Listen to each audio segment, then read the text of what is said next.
Mr. Царас, you met yesterday with our Deputy Prime Minister who spoke about speed railway connection of the region with the rest of the Europe. The port of Thessaloniki has a direct rail connection to North Macedonia, but it does not meet the needs now. What you think about this project and how important the modernization of the railway in the region is for facilitating trade? This is the very serious question, and the problem. It's a big problem. It's a big problem, not only for you but for us too. I mean, and the Hellenic train has a lot of problems, but also you didn't have engines and everything to move the railway. Yeah, and all tracks. So. All the tracks up to the, and so we did have mostly tracks. Yeah. Yeah. In any case, we spoke yesterday with this very nice person that you have now as a Minister of Transportation, a deputy, as I understood. Yeah.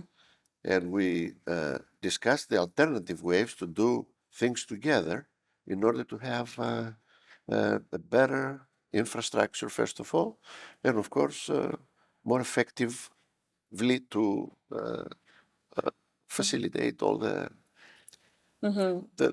job. He said that you are already in a position within the next 2 or 3 months to be much better, actually, to have the locomotives. I mean, we had 37 days delay at the borders. Previously, 2 trains. I mean, it was too much. Yes.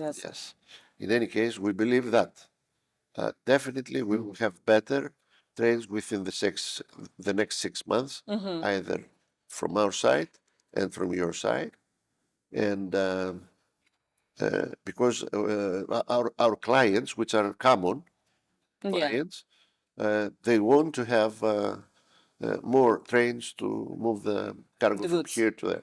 Yeah. So we will, definitely. It's very important. It's the most important thing that we have to do. Yes. The port of Thessaloniki handled over 16.7 million tons of cargo in 2023. Yes. Please share with our viewers what are your expectations for growth in the coming years and which sectors of markets are driving this increase? Well, definitely we will have increase. We've made a study.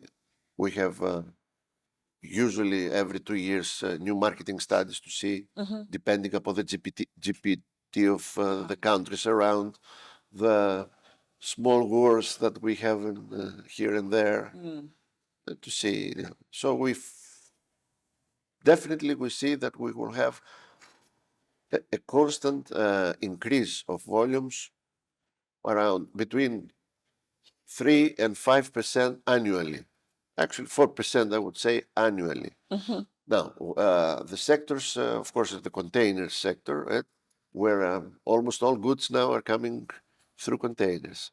We do have some decrease in volumes concerning nickel and stuff that, there were the factories that they have closed because of the energy crisis. So this will reduce a bit the volume. But overall, we will have, in all kinds of cargos, I think, steady or increased volumes in all kinds of cargos. Yeah, okay. So what types of cargo are handled at the port now? Everything. And how has this distribution evolved in the recent years? And how do you expect it to change with the growing trade demands in the region? Okay. First of all, the port of Thessaloniki is probably the only one in Greece, and very close to you, that it handles all kinds of cargos, from conventional, from bulk, from whatever you can think of, plus the containers, which is the most important. Yeah. So this is why the port of Thessaloniki, I think it's the gateway to Southeast Europe. And we believe that since everything will increase, I feel that foreign direct investments will come or already came to your country because of the proximity of the port. So Nicelium will be back again, and therefore after 1, 2, or 3 years after the factories re-established again themselves, we will have a big impact again in all this. Okay, so can you share specific statistics on the volume of goods handled at the port of Thessaloniki that are destined or originate from Southeastern Europe, and particularly from North Macedonia?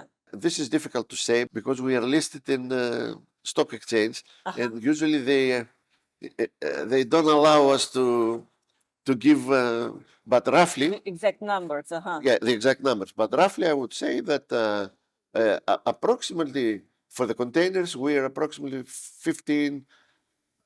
12 to 15%, including the Serbians, which are very, very low number. Oh, really? Yes, for the for North Macedonia, and for the other goods, if we exclude Nicelium and this kind of cargo that, as I said, they closed, we were at above 42% of the cargo of the conventional cargo for you.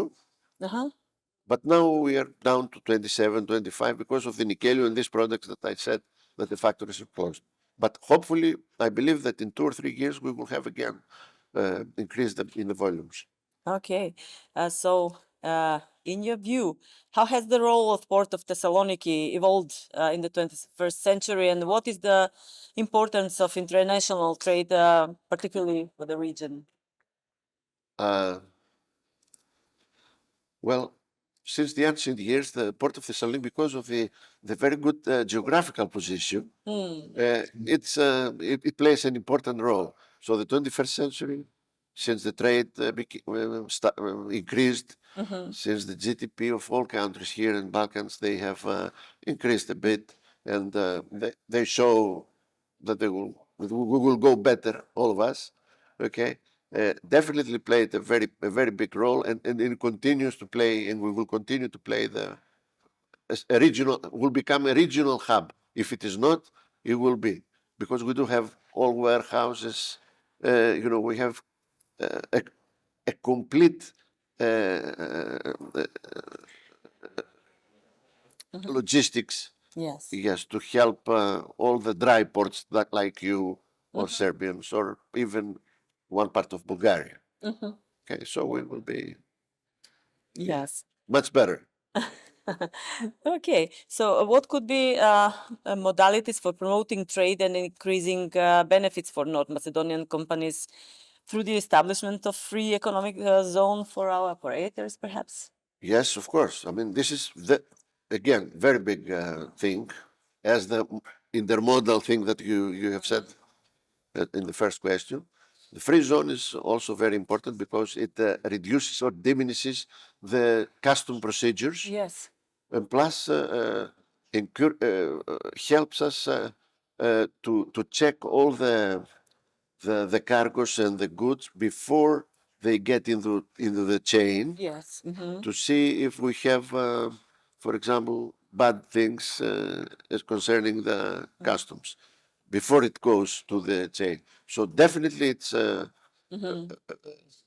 very important role of free zone. We do have here a very big one, and the way that we are trying to operate now with your country and the other countries around is probably to create a port, a dry port with free zone there, so the procedures to be very, very easy for the movement of the cargo. Okay, is something being done about that recently? I think not yet, not yet. We not with your country. I think with Bulgaria we have discussed the matter, and we started on a pilot basis to see how it goes. But nothing more. But we will. Former Yugoslavia used to have a free zone. Because the free zone is, it was former Yugoslavia free zone. It was a our part of the port. That's right. And we had signed an agreement, and it worked very well. Yes. Once upon a Once time. upon a time. And now it works for all the other countries too. Yeah. But it's very important. Mm-hmm. Yeah. Okay. So what upcoming investments or infrastructure projects are planned for Port of Well, Thessaloniki? Yeah. Since everything we said that we will go increasingly, all the cargos, and especially the container, which is will almost all cargos are shifting from conventional ways to move to containerize Yes. way. So we need to increase our space and queues, to accept bigger container ships. So this is the biggest investment now. It is an investment of about 200 million euros, not dollars, millions, plus the equipment that we will have in order to that we can accept and handle big ships, container ships of that they will carry 24,000 TEUs because it is needed from the lines to have the ability to serve in these big ships. Okay, so the biggest investment is this one now. In 3 years, say from now, it will be ready according to all plans. The money are there, private sector. It's not governmental. Yeah, it's a private company. Everything is private now, so the money is there. The banks are close to us, and plus the trains that we will make much better all the inside of the port, the railways, in order to meet the standards that we have set before. Are there any infrastructure changes needed to be made regarding the city, or everything is in place already? No, it's not the place, especially the railway. We want to have the exit of the railway from another part of the which is difficult, and this is what they delays everything because the governments very fast moving. Yeah, of course, and then it takes a lot of money. That's correct. That's correct because they need some bridges to go on, and we were said that when everything with a big container terminal settles, probably we will in 2 or 3 more years we will have all the infrastructure for the railways ready to. So more or less 2030 would Yes, be, definitely, everything would definitely. be Otherwise, in place. yes, otherwise we will be in trouble. we could have here 1.2 or 1.3 million TEUs, and we will not have the way to move them around. Away. Upwards. Yeah. Okay. Okay. Thank you so much for the Well, interview. thank you, thank you. It was my pleasure. My pleasure too. Thank you very much.